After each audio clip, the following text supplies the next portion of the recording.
আমরা এখন বাংলাদেশে কিছু ভাইয়ের রিয়াকশান নিব। এনারা এদিকে কাজ করে, পাথরের কাজ বা ধানের কাজ, বিভিন্ন টাইপের। ভাইদের কাছ থেকে শুনবো যে তারা আসলে এখানে কি করে। হ্যাঁ, তাদের রিয়াকশানগুলো দেখব।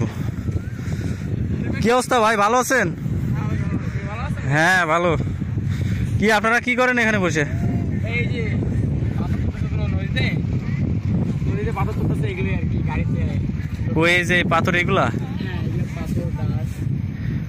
ওই বালু কি এখান থেকে নদী থেকে উঠায় নাকি? হ্যাঁ এই নদী থেকে উঠায়, এটা আবার ওই যে গাড়িতে করে হ্যাঁ অন্য জায়গায় যাওয়া হয়, অন্য একটা সাইডে যাওয়া হয়, সাইড থেকে আবার অন্য জায়গায়। তো এই বালু শেষ হয়ে যায় না এটা তুলতে তুলতে এক পর্যায়ে? আপনার এখান থেকে বালুগুলো যে তোলা হয়, এই বালুগুলো তোলার পরে আবার ইন্ডিয়া থেকে নতুন বালুগুলো আসে বানার সময় আবার। ও আচ্ছা, যখন বান হয় জোয়ার ভাটার সময় আর কি নিয়ে আসে ইন্ডিয়া থেকে? হ্যাঁ ইন্ডিয়া থেকে নিয়ে আসে না, মানে আপনি চলে আসে। ও অটো চলে আসে?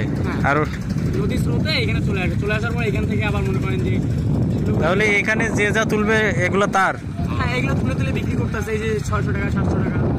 ও আচ্ছা, লোকও বানায় নিতেছে। টলিপতি, বুঝতে পারছি। আপনারা এখন রেস্ট নিচ্ছেন নাকি? হ্যাঁ এই যে গাড়ি এসছে, এখন গাড়ি লোড দিব। আপনাদের গাড়ি চলে আসছে? হ্যাঁ। এটা কি আপনাদের কি ফেসবুক পেজ নাকি কোনো সাংবাদিক আপনারা? সবই আছে, সবই আছে। সবই আছে? হ্যাঁ।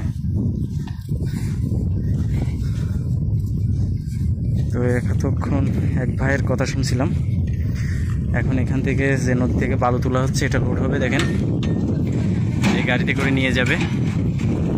এই নদী থেকে মূলত এই বালুগুলো পাথরগুলো তোলা হয়। এটা ইন্ডিয়া থেকে আসলে যখন জোয়ার ভাটা হয় এই নদীর পানিতে অটোমেটিক্যালি নিচ দিয়ে এটা চলে আসে। এইখান থেকে দেখেন একটু দূরে যদি দেখায়, ওখানে দেখেন বালু উঠাচ্ছে, পাথর উঠাচ্ছে। হ্যাঁ ওই দেখেন। তো এই পাথরগুলা উঠায় আর কি এখানে আস্তে আস্তে এগুলো নিয়ে সেল করা হয়। তো এখান থেকে দেখা শেষ। এখন আমি উপরের যে ইন্ডিয়ান বর্ডার একেবারে দোকানপাট আছে সেখানে যাব।